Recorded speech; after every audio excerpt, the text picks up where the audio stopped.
जिस आदमी ने 2 सितंबर 1946 को यूनियन जैक के नीचे महारानी रानी इंग्लैंड के प्रति आस्था दिखाते हुए अपने रिश्तेदार लॉर्ड माउंटबेटन ने भारत के पहले प्रधानमंत्री को शपथ दिलाई। आपने सवाल नहीं पूछा, आप चिल्ला चिल्ला के कह रहे हैं कि भाई देखिए भारत के पहले प्रधानमंत्री चाचा नेहरू थे।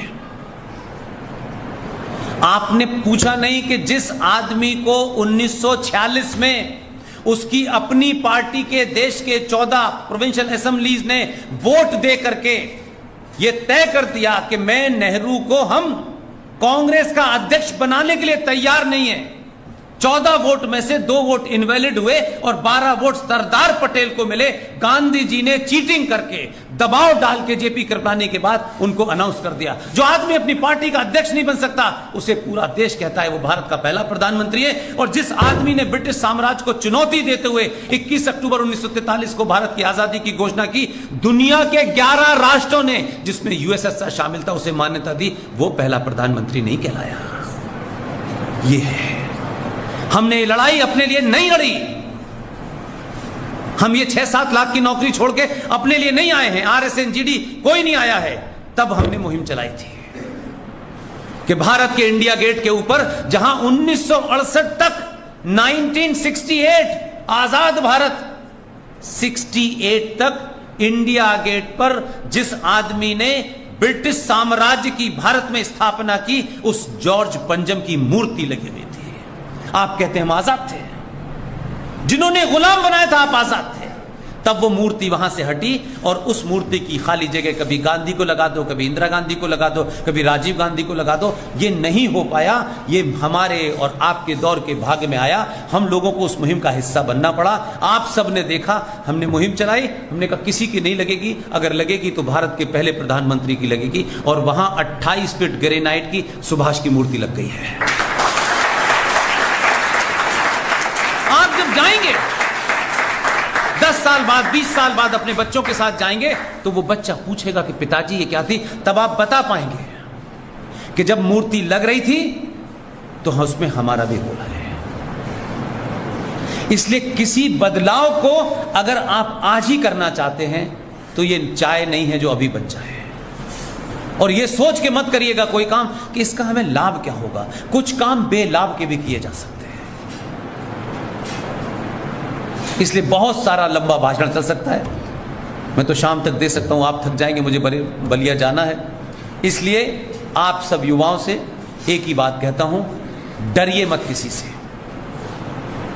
किसी का सम्मान करना एक अलग बात है और किसी से डरना एक अलग बात है। गांधी जी उम्र में बड़े हैं, हमारे समाज में, हमारी परंपराओं में हमेशा बड़े का, चाहे वो रिक्शे वाला हो, चाहे वो करोड़पति हो, उसे इज्जत से सम्मान से बात करनी चाहिए। लेकिन साथ में यह भी है कि अगर किसी बड़े ने कोई बेवकूफी की बात की है तो भाषा की मर्यादा के साथ उसके सामने खड़े होकर के बोलना भी चाहिए। सिर्फ इसलिए कि गांधी जी बड़े हैं, ठीक है, बड़े हैं, ठीक है। इस देश में भगवान राम के ऊपर, सीता के ऊपर सवाल उठाए गए, किसी ने सवाल नहीं खड़ा किया गया। दिल्ली विश्वविद्यालय जो गढ़ है राष्ट्रवादियों का, उस दिल्ली विश्वविद्यालय के BA पास 1 के कोर्स में 10 साल तक जे रामानुजम की एक किताब का चैप्टर पढ़ाया गया। उस चैप्टर में मालूम है क्या लिखा था? उस 10 साल में BA पास 1 से हजारों हिंदू परिवार और सनातन परिवार के बच्चे पढ़ के गए हो, लेकिन क्योंकि माता पिता ने कहा है तुम्हें क्या लेना देना, अपना काम से काम करो, क्यों दूसरों के पचड़ों में पढ़ना, तुम्हें ये नहीं करना, सिर्फ डिग्री लेने माँ बाप भेजते हैं हमको। इसलिए बच्चा जब डिग्री लेके आ जाता है और फिर जब वो राष्ट्र का काम नहीं करता तो कहते हैं अरे तुम ऐसे क्यों हो गए, आप ही ने तो सिखाया था। 10 साल तक BA पास 1 के कोर्स में जे रामानुजन की किताब का एक चैप्टर पढ़ाया जा रहा था। उस चैप्टर में लिखा हुआ था कि माता सीता का जन्म रावण की छींक से पैदा हुआ। फिर आगे पढ़ाया गया माता सीता के भगवान राम के भाई लक्ष्मण से नाजायज संबंध थे। BA पास 1 दिल्ली विश्वविद्यालय के कोर्स में पढ़ाया गया। भाई साहब बनारस में इतनी चेतना है, ये हिंदुत्व की भट्टी है, मालवीय जी का विश्वविद्यालय है, इस पे किसी दिन चर्चा क्यों नहीं हुई आपके यहां? ये विषय क्यों नहीं बना? क्योंकि हमने ठेका राजनीतिक लोगों को दे दिया है। यहां के प्रोफेसर लोगों ने कभी इसके ऊपर कोई रेजोल्यूशन पास क्यों नहीं किया? क्योंकि हमें नौकरी करनी, हमको नहीं लेना। हमारा हेड कुछ रहे, वाइस चांसलर कुछ रहे, हमको कोई मतलब नहीं है। कुछ भी कर लो, जब सब समाप्त हो जाता है तब हमें राष्ट्र की और अपनी सनातन संस्कृति की चिंता होती है।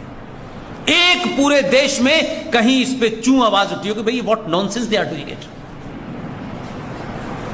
हमने नहीं कहा। 10 साल के बाद कोर्ट में लड़ाई लड़के हटाई गई है। अभी लड़ाई बहुत लंबी है।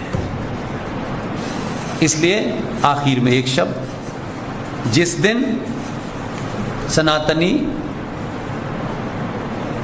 सनातन का हाथ पकड़ लेंगे, उस दिन किसी के पैर पकड़ने की जरूरत नहीं पड़ेगी। बहुत बहुत धन्यवाद।